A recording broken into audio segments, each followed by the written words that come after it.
Oh, it's much better, much better. We should do that every week. You know, you just came from one of the busiest times of the year. Times where people said, you know, you're going to go out and you're going to make more cookies for more people than you ever make cookies for. You're going to get cards for everybody. You're going to go get presents for everybody. You're going to run so many errands, and it's going to be crazy traffic, and it's going to be busy, and it's going to be chaotic. And there's going to be more parties that you get invited to during this time of year, and there's going to be more volunteer opportunities, and there's going to be more church services than any other time of the year. And then we're going to let the kids out of school right in the middle of December. It's a busy time. Now, we got some great things to celebrate. You know, Christmas Eve at Willow Creek, we saw a 69% increase in attendance for our Christmas Eve services this year. Almost 28,000 people coming out for Christmas Eve. Isn't that amazing? I love that. But we go right from this busy season into the New Year's time, where now everybody's going to come to church, and across the entire country, pastors are going to talk about New Year's resolutions. So you just went from a busy season doing all kinds of stuff, and now you're going to figure out, what can I add to my calendar? What can I do better at? What habits can I form? And so today I thought we need a message at the beginning of the year about rest in a chaotic world. You know, one of the most important feast days in the Jewish calendar for thousands and thousands of years happened every week. It's called Sabbath, from the Hebrew word meaning to cease, because it was on the seventh day that God ceased from his work in creation. It says in Genesis, thus the heavens and the earth were completed in all their vast array. By the seventh day, God had finished the work he had been doing. And so on the seventh day, he rested from all his work. And then God blessed the seventh day, and he made it holy, because on it he rested from all the work of creating that he had done. Now my question is, why did God rest? I mean, was God up in heaven going, whew, I'm exhausted, I'm fatigued? Like, is he stretching? Is he like, I need some Gatorade, some electrolytes? Like, I'm exhausted. No, not at all. He did it to model rest for us. Not only did he model rest for us, he commanded us to rest. In Exodus chapter 20, he said, remember the Sabbath day by keeping it holy. 6 days you shall labor and do all that work. But the seventh day is a Sabbath to the Lord your God, and on it you shall not do any work, neither you nor your son or your daughter, nor your male or female servants, for all of you that have servants, nor your animals, nor any foreigner residing in your towns. For in 6 days the Lord made the heavens and the earth and the sea and all that's in them, but he rested on the seventh day. Therefore the Lord blessed the Sabbath day and made it holy. And if you're familiar with Exodus 20 at all, you know that's actually an excerpt from the 10 commandments. God's top 10 commandments to his people, where he talks about lying and stealing and murder. He says, I want you to rest. That's how important it is to God. In fact, in Exodus 31, he outlines punishments or bad repercussions that are going to happen for people that do not observe the Sabbath. How good is it that we have a God, a Lord of the universe, our extreme boss, who looks at us and says, I care about you so much. I want to make sure that you get enough rest. I want to make sure that you walk through this life in a healthy way. Here's the question. Why does God take rest more seriously than I do? Why does God take rest more seriously than you do? What is it that's so important about rest? Rick Warren observes that when we're too busy, a couple things happen. One, I feel stress in a greater way. I feel stress in a greater way. King Solomon, hugely successful guy, was involved in all sorts of real estate, building projects, leading a kingdom. He had over 700 wives. That's like 1 or 2 anniversaries a day that he's got to worry about, right? He's a busy guy, and no doubt he says in Song of Solomon 1:6, I had no time to care for myself. When you're too busy, stress comes on. The dishes pile up, the car only gets clean when it rains outside, the laundry piles up, our tempers get a little shorter. We don't get enough sleep. You go study how important sleep is and the fact that we're getting 2.5 hours less sleep than those decades before us. What does that do to our mental health, our dopamine, our serotonin? How important is it in our fitness that we make sure that we rest as well as exercise? I don't have to tell you that a busy life often results in more stress. Another thing what happens in a busy life is I lose my joy. Job said, my days go by faster than a runner. They fly away without my seeing any joy. When's the last time that you experienced pure joy in your life? When's the last time you went on a walk for no real reason at all? Bertrand Russell said, the time you enjoy wasting is not wasted time. Isn't that good? When's the last time you created something? Remember when we were little kids? They gave us Play-Doh to create with. They gave us Legos to create with. They gave us all kinds of... When's the last time you created something, a poem? You wrote something. When's the last time you just enjoyed creating? When's the last time you picked up a guitar or picked up the piano, or if the instrument you play is the radio, when's the last time you turned up the radio and just got your hairbrush and jumped up on your bed and just sang like nobody was looking? When's the last time you experienced real joy? You know, when you're busy, you're less productive. You think the faster you go, the harder you work, the more days that you work, the more productive you're going to be. Psalms 19:2 says, a person in a hurry makes mistakes. Have you experienced that? After 4, 5, 6 days of work, 7 days of work, doing that week after week after week after week, how productive are you really? You know, in the French Revolution, the government said to the people, we're going to outlaw taking a Sabbath. We are going to outlaw a day off. Everyone has to work 7 days a week because we want to be as productive as possible. It didn't take long before they realized everybody was getting sick. People were making mistakes. They were less productive, and so they reinstated a day off for all the workers. We get stressed. We have less joy. We have less productivity. And I think it's hard to hear from God. Psalm 46:10 says, be still and know that I am God. If you look at Jesus was a fairly busy guy. Everybody wanted something from him. He was on his way to teach. People would constantly pull at him and say, come heal, come teach over here, come deal with these Pharisees, come deal with them. You know, people were always gathering around him, wanting something from him. And yet the pattern that you see in Jesus' life again and again and again is when there were big, important things to do, Jesus would always sort of steal away and spend time resting and being still in prayer with God.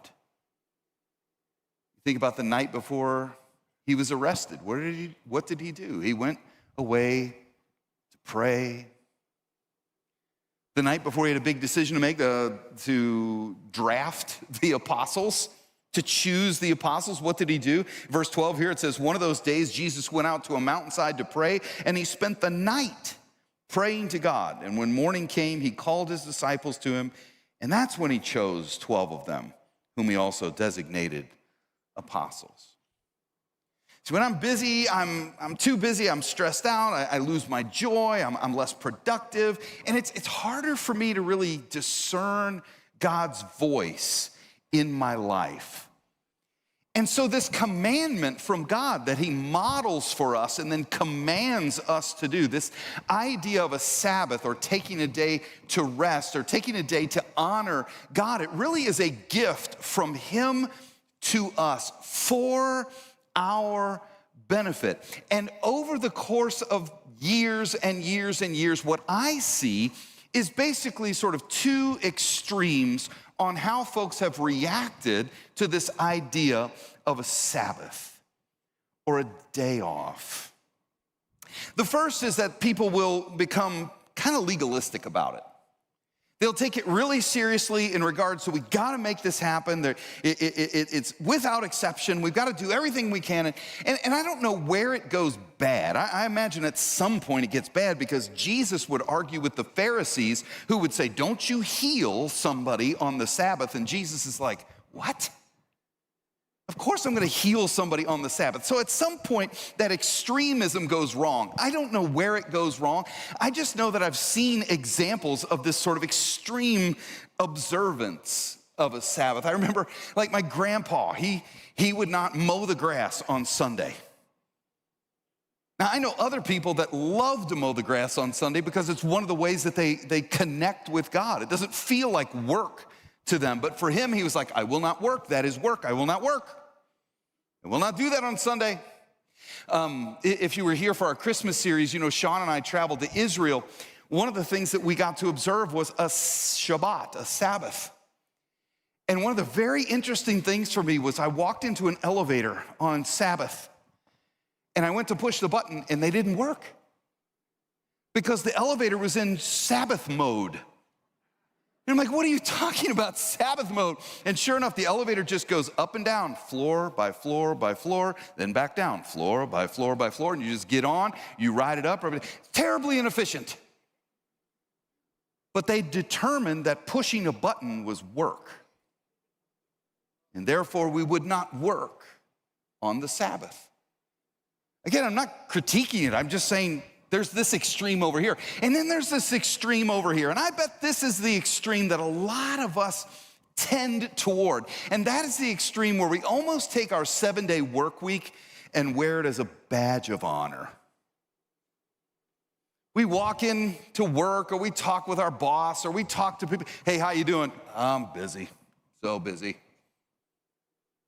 How you doing? Oh man, I'm working so hard. I mean, the business is just booming right now. I'm working every day just to keep up. And it's almost like it's a badge of honor that we work so hard. Or maybe it's not work. Maybe it's this is what I see in families is that we're so busy. It's sort of a badge of honor. Like, hey, how was church last weekend? Well, you know, our kids are in travel sports.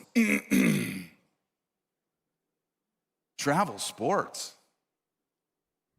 You know, it's just sort of like, you know, on the other extreme where it's like, hey, church is kind of like give it or, you know, take it or leave it, honoring God, a day of rest, take it or leave it. If I've got something more important to do, something more fun to do, something that I want to do, well, then that's what I'm going to do because the Sabbath is really about doing what I want. I have 6 days where I have to do what my boss wants me to do, and then I have a day where I get to do what I want. That's what God was talking about. That's not what it says. It says a Sabbath unto the Lord. So I don't know that extreme is right either. Well, then what's right? And I'm here to tell you, I don't know. But I got some ideas. And I'll just share these with you in the next 12, 13 minutes. And then you can kind of decide with me, like, where should we go in practicing the Sabbath and the way that honors God and benefits us the way that he intended that gift to do. The first thing I'd share with us is this, is I think an action step might be to check your motive. Check your motive. What is it that drives me to constantly be pushing for more work, more achievement, more money, more status? What is it that's doing that? Ecclesiastes 4:6 says, it is better to have only a little with peace of mind than be busy all the time. Do you believe that? What is it that drives us? You see, ambition can be a good thing, but it can also be an unhealthy thing as well. Ted Turner, I think it was 1980, started CNN, started TBS, Superstation. He's a bazillionaire. And one time, Ted Turner, very successful guy, he would go on the train with his father as a kid, and his father was always reading Success magazine and Forbes magazine and all these different magazines, and really kind of pushing some pressure on Ted. One time, Ted, in a speech at Georgetown University, is talking to the students, and his face is actually on the cover of Success magazine, and he's got it here as sort of an illustration that he's going to use, but he stops in the middle of his speech, this big booming Ted Turner voice, and his voice turns to a whisper when he sort of realizes something, and he holds it up, the magazine, and he says, "Is this enough for you, Dad? Is this enough?" I don't know that whole story. I just know that ambition, that drive to always achieve more, it can be a healthy thing, it can be an unhealthy thing. It can come from a lot of different motives, this motive of guilt or fear or revenge or ego or pride or resentment or just trying to prove yourself to yourself or to someone else. I would encourage us to think about it differently. To think about your work differently, that your relationship with work would be a little different. And here's what I would tell you. In the New Testament, the Jewish people who decided to follow Jesus and start the first church, they shifted this Lord's Day from the Sabbath day, the seventh day of the week, to the first day of the week. So now instead of my grandpa not cutting the grass on Saturday, he would not cut the grass on Sunday. And what I think is interesting about that, now I know historically that, I think the reason for that was they were still Jews and they were observing Sabbath. They were still going to temple on Saturday, and Jesus rose on the first day of the week, and so they would gather to honor Jesus in the Lord's Day on the day that he rose from the dead. I think that's kind of historically why that happened. But as I reflect on that shift, this idea that rather than working 6 days and then it end with rest, that my week begins with rest and I work out of that rest, changes things for me. It changes my perspective on work. So now, instead of constantly trying to work to feed some ambition that's in my heart, this hole, this void that's constantly there, and then by the end of the 6 days, if I'll let myself, I just stumble into my bed and just I'm exhausted for a day. Instead, I take the first day of the week and I realized I am loved. I am enough. God so loved the world that he gave his one and only Son, that whoever believes in him will not perish and have everlasting life. He has called me forgiven. He has called me approved. He has called me beloved. He has called me in Christ. He has called me all of these things. And so as I focus on that, the first day of the week, it sets my heart and my mind up to then walk into Monday and say, you know what, now I'm ready to work. Not to earn status, but because of my status. And I don't know if that's a big shift or if it'll mean a lot to you, but to me, it's really been helping me put my work in perspective. So check your motive is the first thing. Second thing I would share with you is learn to say, no thanks. This is an entire time management, maybe even a mental health seminar in 2 words. No thanks. In fact, why don't we practice on 3? Just no thanks on 3. Ready? 1, 2, 3. No thanks. Yeah. It's not hard until people start asking you for things. It's when they say, hey, can you take on another shift at work because we got this new project? We might say, no thanks. No, I'm good. Hey, can you coach the Little League team? No one else is stepping up. We really need somebody. And you might say, no, I'm good. No, thanks. Somebody may say, hey, we've got another Christmas party opened up, and this department did one, and this department did one, and this department did one, but since you stepped foot in this department one time, we're gonna need you to show up at this Christmas party. Is that okay with you? And you're gonna say, no, thanks, I'm good. Some pastor is gonna say, hey, it's new year, new you, baby. So we're gonna need you to go to the gym, get into a Bible study, get on a team, get in a small group, get baptized, start giving money, show up at church every weekend, pray, get all these New Year's resolutions, come on. And you're gonna look at a pastor and you're gonna say, no thanks.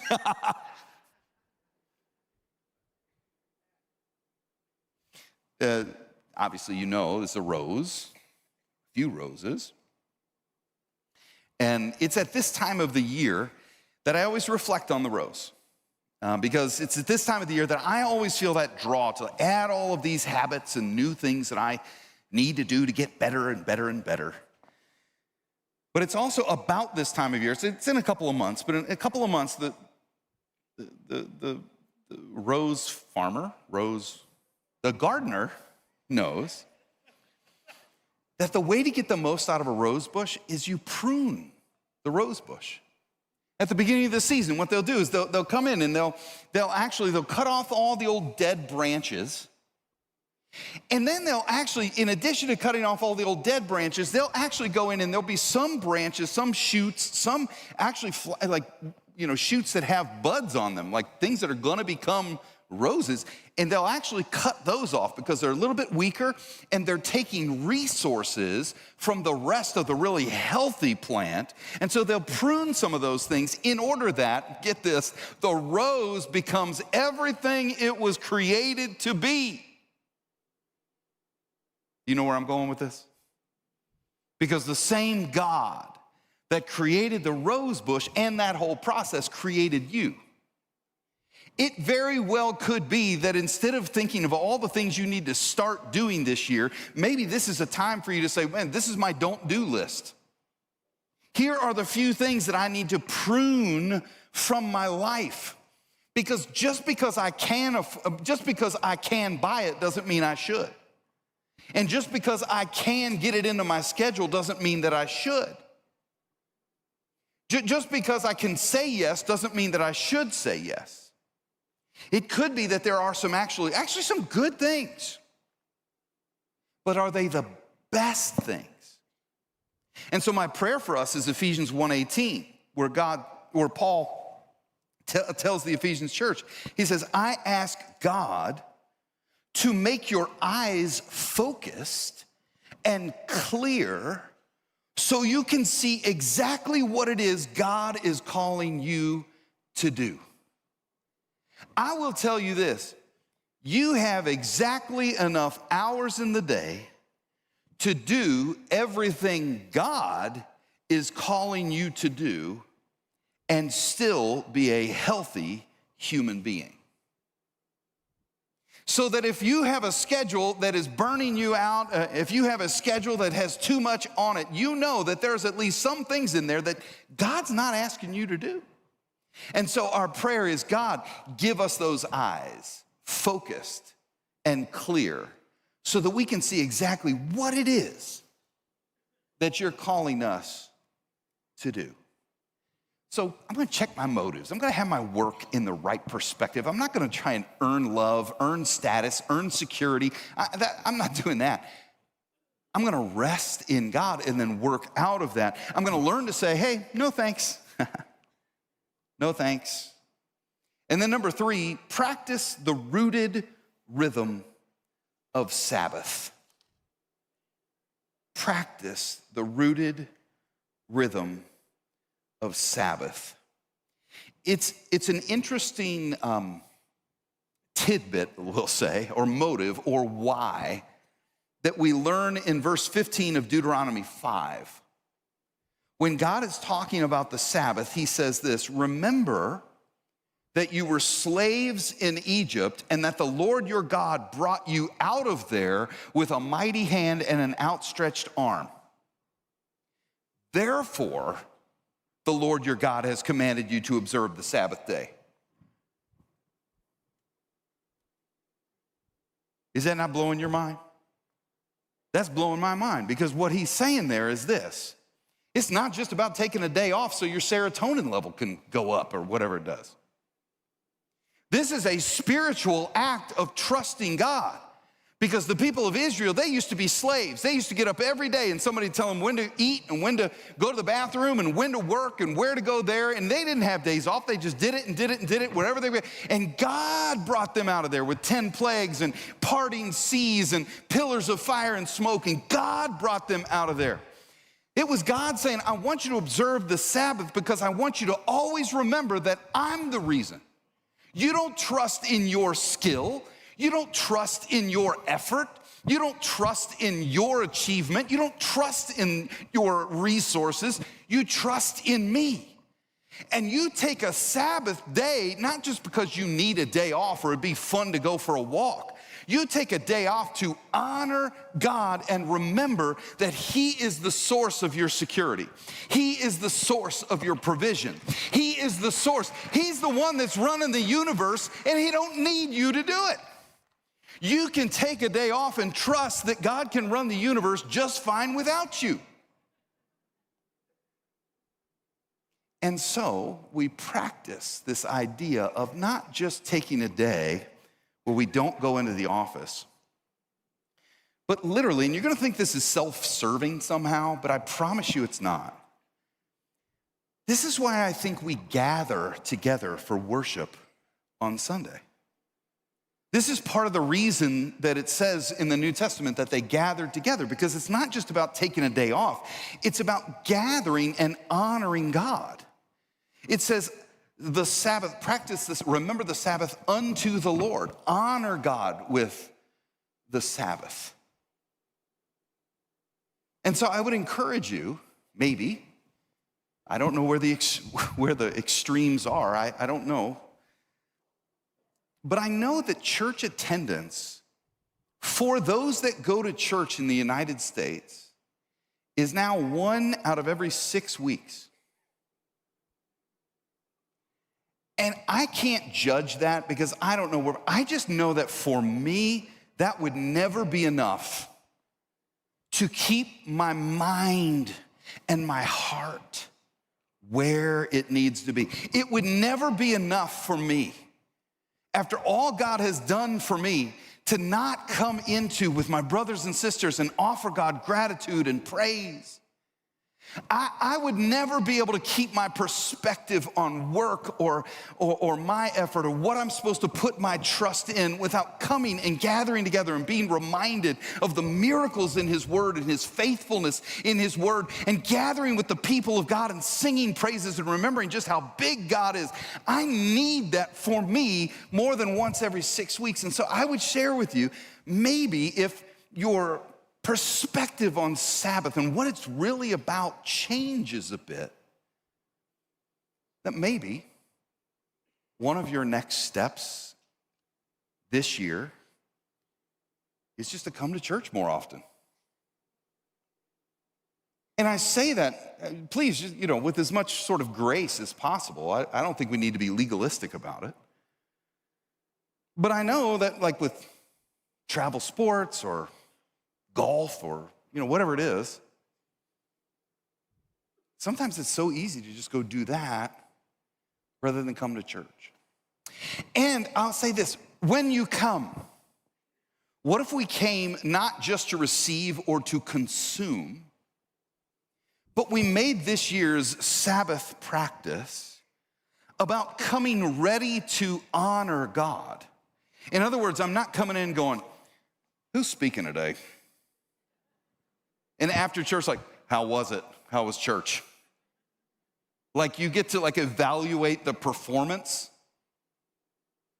But we come in, how would that change the way you prepare in the mornings? I know for me, when I had three little kids, getting them into the minivan, slamming cereal down. I'm slamming the door shut in the name of Jesus, we're going to church, I remember that. How does it change the way you show up to church? How does it change when you show up to church?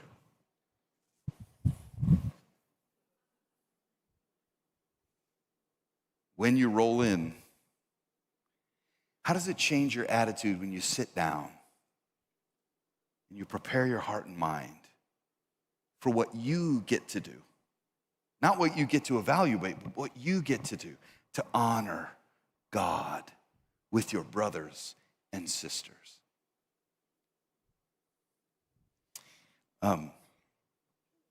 Just by way of closing us out, I gave you a sticker when you came in. Looks like this. Looks like this. And online, if you're online with us, you can go to willowcreek.org/sticker. And I thought this would be just a good way to end, is just to sort of prayerfully bow your head. You don't need to close your eyes. You can just kind of look at your sticker and say, what is it that's keeping me from resting? Is there some area where I don't trust God enough, or maybe I just haven't focused enough on God's goodness to me? Or there's still some areas where I've got huge questions or whatever it is. And I just want to give you just a few moments to think about how you would fill this out. I can rest because God can. And just prayerfully, I can rest because God is in control. Maybe that's how you'd fill it out. I can rest because God can provide.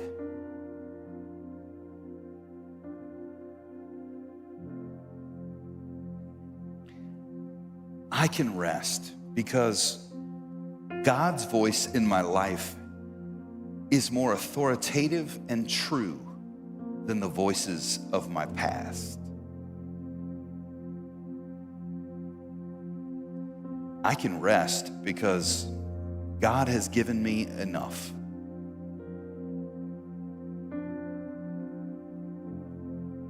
I can rest because God is my priority. I can rest because God has forgiven me.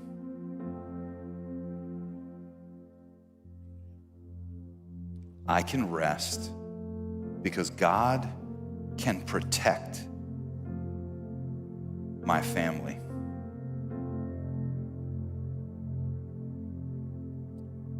Thank you, Jesus, for winning us the ability to rest in you.